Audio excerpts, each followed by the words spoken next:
The Galápagos Islands, some of the most diverse places on the entire planet, and one of the most famous vacation spots, known for its many various species of animals and warm weather.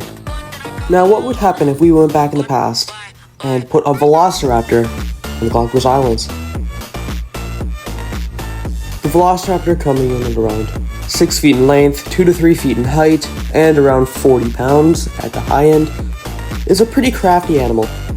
But today we ask the question, can the velociraptor survive the Galápagos Islands?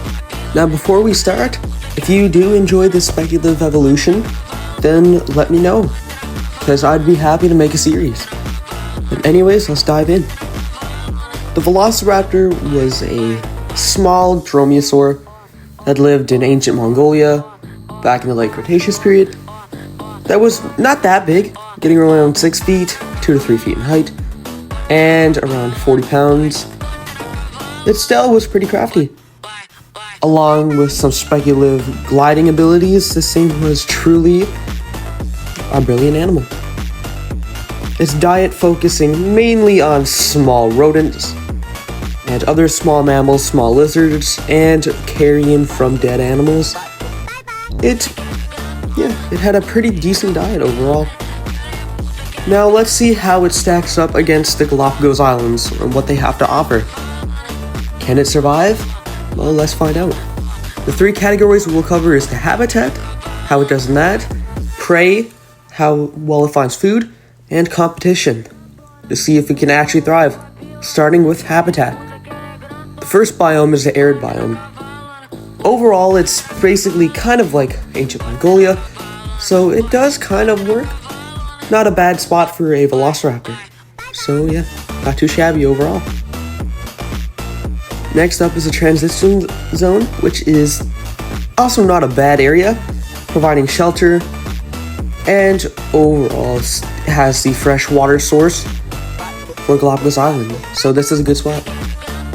The highlands are pretty similar to the last area, just higher up on the thing, so there's not much different, just a lot more plant life. And finally, we have the coastal, home to mangroves, various different plants, and of course the ocean, along with nice beaches.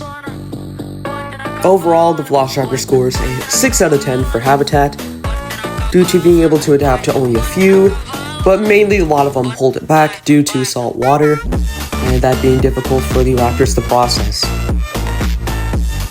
Next up is prey. Now to recap, the velociraptor ate pretty small animals like rodents, lizards, probably some small birds, so let's see how it adapts to each area. Starting with the arid biome, majority of the food would consist of small ground finches, Darwin finches, various different lava lizards, as there's a lot of species in the area, as well as various groups of small burrowing owls in the area, and the small rodents like rice rats. Second is the transition zone, which is home to a lot of finches to be on the menu, along with a lot more rice rats, and the new addition being various small bat species that might end up on the radar. The final one being the various Galápagos hawks.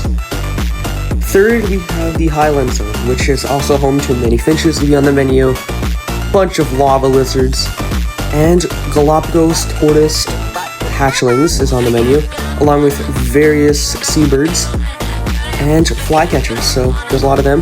But the main delicacy would be these ground birds, as raptors are a lot faster and could catch these guys. Finally, the coastal zone, which is a delicacy for many seabirds like flightless cormorants, other seabirds of the area like petrels, and along with green sea turtle hatchlings if they can get them. Overall, it is not difficult for a velociraptor to get prey, so it will get an 8 out of 10 for prey score, as majority of the stuff on the island it can eat. So yeah, velociraptor does a lot better in this category than last, but let's see how it handles the final one. Finally is competition. Starting with the arid biome with a lot of giant tortoises being competition, and various land iguanas. None of them really come actually to like feeding competition besides the various hawks. Now the transition biome has basically the exact same thing with only the hawks winning the competition, so yeah. The highlands have the exact same thing, so let's just move on to the beach, which has the marine iguanas, the various green sea turtles, but the main thing that would be competition are the various fur seals and sea lions, as well as various coast-dwelling sharks. So overall, it gets a 7 out of 10 for competition, as most areas don't have much to do with it. The main one being the beach, which the various pinnipeds would absolutely destroy a raptor. But yeah, overall the score is not too shabby, with a 7 out of 10 for the overall score for the raptor, being able to pretty well adapt to the island, other than the salt water. So, no beaches for this guy. He's not going to be living there, as that is too much salt water for him. But what about a speculative evolution? Meet Tsunami Bator, as this is a pretty large dromaeosaur, being around 8 feet in length, getting around 4 to 5 feet in height, and weighing around 150 pounds. They have adapted fully to the water, feasting on various crab species in the area, breaking them with their highly adapted front teeth that are more blunt to crush shells, and diving out to sea to catch various spiny lobsters, as these would be a pretty good food source, breaking them with their hard teeth and blunt snouts, and using their vicious claws to grab them. Now, these snouts can also be used for catching other prey, like various small sharks in the area, like horn sharks and black-tip reef sharks, as this is not much of a problem as they are a lot smaller and he could catch them. Overall, the seals would still probably have a hand on them, so they gotta watch out for that. But overall, this species adapts pretty well to the area, if I don't say myself, using their adapted fins and, in a sense, flippers and blubber to handle the water. Along with their webbed feet, they can actually swim pretty far. So yeah, I hope y'all enjoyed this speculative evolution, as this one was very enjoyable to make. And yeah, overall, these guys would do pretty well on the island with adapting to the salt water again, the salt glands. But yeah, hope y'all like it and have a good night.